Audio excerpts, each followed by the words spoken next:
politik lista për familjen, ishin të detyruar të shpërndanin fletushka elektorale, përfshirë edhe në xhami.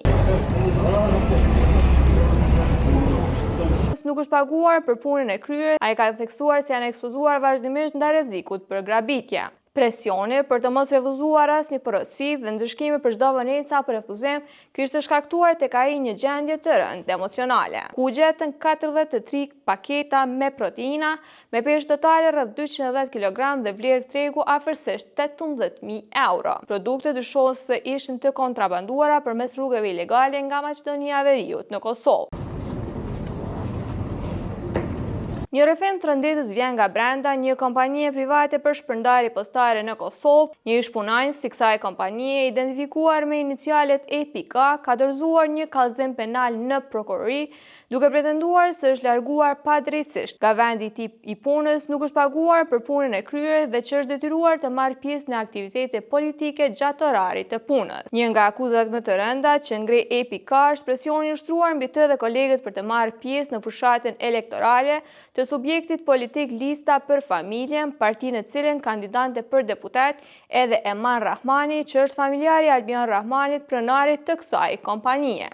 Sipas tij, gjatë orarit të punës ishin të detyruar të shpërndanin fletushka elektorale, përfshirë edhe në xhami. Ai ka dorëzuar në redaksinë e gazetës Insideri edhe një video dëshmi ku sipas tij ai shihet duke shpërndarë materiale promovuese të kësaj partie politike. EPK përshuan përvojën e tij në këtë kompani si të ngarkuar me presion, ankth dhe padrejtësi. Ai pretendon se është akuzuar padrejtësisht për vjedhje, çka sipas tij ka kushtuar edhe me largim nga vendi i punës. Gjatë punës, ai thotë se paguaj shumë pak, ndërsa përballonte vetë të gjitha shpenzimet jetësore, duke përfshirë çirar mujore 200 euro, faturat e energjisë elektrike, ujin, internetin dhe pagesat për kredi.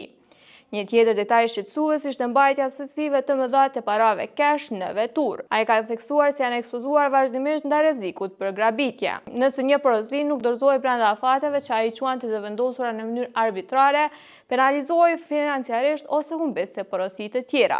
Presioni për të mos refuzuar asnjë porosi dhe ndryshkime për çdo vonesë apo refuzim kishte shkaktuar tek ai një gjendje të rëndë emocionale. Për këto arsye, EPK është drejtuar prokurorisë me një paditje një kërkesë zyrtare për hetim penal, ku përveç kompanisë ai kishte përfshirë edhe vetë politikanin Eman Rahmani si palë të përfshirë. I kontaktuar nga Insideri, përfaqësuesi i autorizuar i kompanisë Naim Spahiu i ka cilësuar pretendimet e EPK si të pabazuara dhe tendencioze.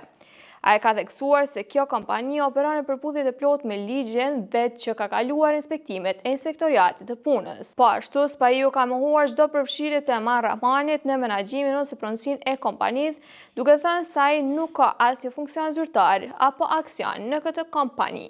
Kjo nuk është hera e parë që emri kompanisë Postman del në dritë për çështje të diskutueshme. Në nëntor të vitit 2023, Insideri raportoi se njësia Task Force e Policisë së Kosovës ndaloi një automjet të kompanisë ku gjetën 43 paketa me proteina me peshë totale rreth 210 kg dhe vlerë tregu afërsisht 18.000 euro. Produktet dyshohet se ishin të kontrabanduara përmes rrugëve ilegale nga Maqedonia e Veriut në Kosovë.